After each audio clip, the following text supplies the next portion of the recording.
केरलम से कांग्रेस के लिए एक अच्छी खबर आई है। जैसा कि एग्जिट पोल में अनुमान लगाया जा रहा था, कांग्रेस की नेतृत्व वाली यूडीएफ लेफ्ट की अगुवाई वाली एलडीएफ सरकार को सत्ता से बाहर कर देगी। ठीक वैसा ही हुआ है। विधानसभा चुनाव के नतीजों में कांग्रेस के नेतृत्व वाले यूडीएफ ने शानदार बढ़त बना रखी है। 140 सीटों वाली विधानसभा के आए रुझानों में यूडीएफ ने 100 सीटों का आंकड़ा पार कर लिया और अकेले दम पर बहुमत हासिल करने के करीब है, जबकि सीपीआईएम के नेतृत्व वाले गठबंधन एलडीएफ को 41 सीटों पर बढ़त मिली हुई है। ऐसे में ये तय हो गया है कि कांग्रेस केरलम के अंदर सरकार बनाने जा रही है, जबकि 2021 के चुनाव में एलडीएफ ने 99 सीट हासिल करके सत्ता बरकरार रखी थी। एलडीएफ की ये जीत 2016 में जीती गई 91 सीटों से अधिक थी। ऐसे में सवाल है कि आखिर 10 साल बाद कांग्रेस की केरल में सरकार कैसे बन पाई। आइए इसका विश्लेषण कर लेते हैं। विश्लेषकों का कहना है कि केरल में एलडीएफ सरकार की ये केरल के मौजूदा सरकार के खिलाफ घोर असंतोष को दर्शाता है।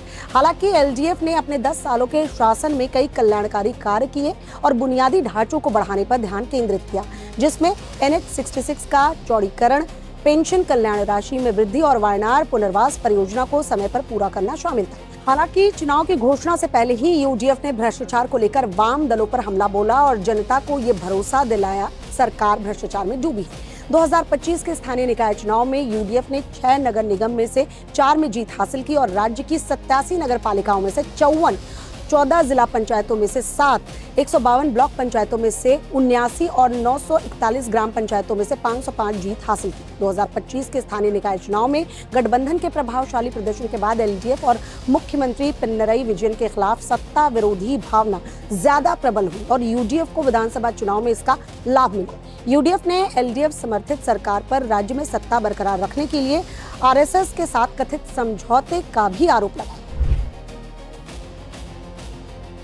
कांग्रेस ने अपने घोषणा पत्र में ज्यादातर रोजगार सृजन और इंदिरा गारंटी पर ध्यान केंद्रित किया, जिसमें पेंशन को 3,000 रुपए तक बढ़ाने और महिलाओं के लिए मुफ्त बस यात्रा की पेशकश जैसे कल्याणकारी उपाय शामिल थे। वहीं यूडीएफ ने अपने घोषणा पत्र में नौकरियों की तलाश में राज्य से बाहर युवाओं के जाने, सबरीमाला घोटाले और स्वास्थ्य और शिक्षा क्षेत्रों में सुधार को भी मुद्दा बनाया। विशेषज्ञों का मानना है कि यूडीएफ को अल्पसंख्यक मुस्लिम और ईसाई समुदायों का भी निरंतर समर्थन मिला है। अब जबकि ये साफ हो गया है कि कांग्रेस राज्य में सरकार बनाने जा रही है, तो सवाल ये भी उठ रहे हैं कि आखिर मुख्यमंत्री कौन बनेगा। असमंजस की स्थिति पैदा हो गई है। इसमें एक बड़ा नाम शशि थरूर का है, जबकि दूसरा नाम केसी वेणुगोपाल का भी चल रहा है।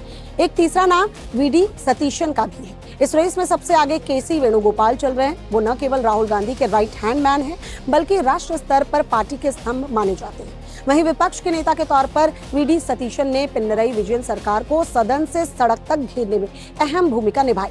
उनके पास विधायकों का बड़ा समर्थन हासिल है और संगठन पर भी उनकी पकड़ मजबूत मानी जाती है।